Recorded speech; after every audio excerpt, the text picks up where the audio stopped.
दोस्तों, कल्पना करो, राजस्थान की अरावली पहाड़ियों के बीच घने जंगलों से घिरा हुआ एक पुराना किला। चारों तरफ टूटे फूटे महल, प्राचीन मंदिर, बाजार के खंडहर और खाली गलियां। दिन में सूरज की रोशनी में ये जगह इतिहास और खूबसूरती से भरी लगती है, लेकिन जैसे जैसे सूरज ढलता है, हवा भारी हो जाती है, सन्नाटा गहरा जाता है और मन में एक अजीब सा डर घर कर लेता है। ये है भानगढ़ किला, भारत का सबसे डरावना और रहस्यमयी जगह। Archaeological survey of India (ASI) ने यहाँ बोर्ड लगा रखा है जो साफ चेतावनी देता है, सूर्यास्त के बाद और सूर्योदय से पहले अंदर जाना सख्त मना है। क्यों?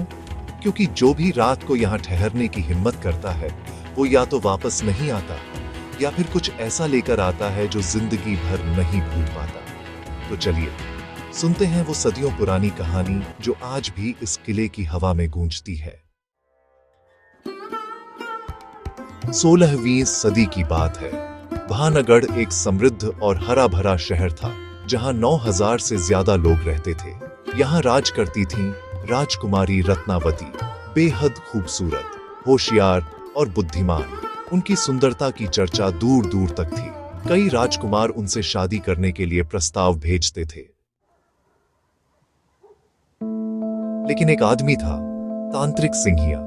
वो काला जादू जानता था और राजकुमारी पर मोहित हो चुका था। वो जानता था कि वो कभी उस तक नहीं पहुंच सकता, इसलिए उसने एक खतरनाक चाल सोची। एक दिन उसने देखा कि राजकुमारी की दासी बाजार से इत्र यानी सुगंधित तेल खरीद रही है। सिंहिया ने अपनी तांत्रिक विद्या से उस तेल में सम्मोहन का मंत्र मिला दिया। सोचा, जैसे ही राजकुमारी ये तेल लगाएंगी, वो उसके प्यार में दीवानी हो जाएंगी। जब तेल राजकुमारी के पास पहुंचा, तो उनकी तेज नजर ने तुरंत भांप लिया कि कुछ गड़बड़ है। गुस्से में उन्होंने बोतल उठाई और उसे खिड़की से बाहर फेंक दिया।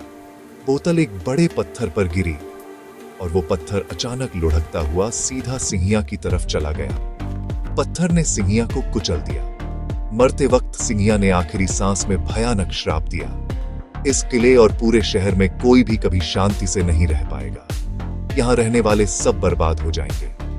कोई यहाँ खुश नहीं रह सकेगा और न ही कोई पुनर्जन्म पा सकेगा। श्राप जल्दी काम कर गया। अगले ही साल भानगढ़ पर पड़ोसी राज्य से हमला हुआ। युद्ध में राजकुमारी रत्नावती भी मारी गई। उसके बाद लोग डर के मारे शहर छोड़कर भाग गए। एक समृद्ध किला खंडहर बन गया। कहते हैं कि एक और श्राप भी था, संत बाबा बालूनाथ या गुरु बलनाथ का। उन्होंने किला बनने की अनुमति दी थी, लेकिन शर्त रखी थी कि कोई भी इमारत उनके ध्यान स्थल से ऊंची नहीं होगी और उसकी परछाई उनके घर पर नहीं पड़ेगी। लेकिन बाद में महल और ऊंचा बन गया, परछाई पड़ गई। संत ने गुस्से में श्राप दे दिया। आज भी लोकल लोग कहते हैं कि भानगढ़ में कोई भी नई छत या इमारत टिक नहीं पाती, रातों रात ढह जाती है। आज भी लोग कहते हैं कि सूर्यास्त के बाद भानगढ़ में अजीब चीजें होने लगती हैं। हवा में फुसफुसाहट सुनाई देती है, जैसे कोई नाम पुकार रहा हो। किसी औरत की चूड़ियों या घुंघरू की छन छनाहट आती है। अचानक ठंडक महसूस होती है, जैसे कोई आपके ठीक पीछे खड़ा हो। कुछ लोग सफेद साड़ी में एक औरत की छाया देखते हैं, जो तेजी से गायब हो जाती है। कैमरा अचानक बंद हो जाता है, बैटरी खत्म हो जाती है, मोबाइल का सिग्नल चला जाता है।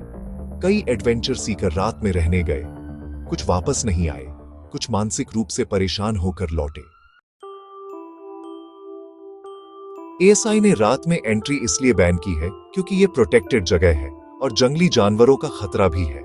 लेकिन लोक कथाएं इतनी मजबूत हैं कि लोग भूतों की वजह से ही इसे मानते हैं।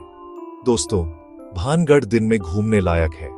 वहां का इतिहास, आर्किटेक्चर और रहस्य देखने लायक है, लेकिन सूरज ढलने से पहले निकल आना, क्योंकि कुछ जगहें होती हैं जहां अंधेरा सिर्फ अंधेरा नहीं होता। वहां पुराने श्राप अभी भी सांस लेते हैं। शायद रत्नावती की आत्मा अभी भी इंसाफ मांग रही हो, या सिंहिया का गुस्सा दीवारों में कैद हो। अगर कभी जाओगे तो याद रखना, पीछे मुड़कर मत देखना। भानगढ़, वो किला जहां रात कभी नहीं उतरनी चाहिए। क्या तुम हिम्मत करोगे? दोस्तों, ये वीडियो आपको कैसी लगी? अगर अच्छी लगी तो लाइक जरूर करें, सब्सक्राइब कर लें और बेल आइकन दबा दें। अगली वीडियो में हम और एक डरावनी जगह की कहानी लेकर आएंगे। कमेंट में बताओ, क्या तुम भानगढ़ जाना चाहोगे? मिलते हैं अगली कहानी में। तब तक रात को अकेले मत निकलना।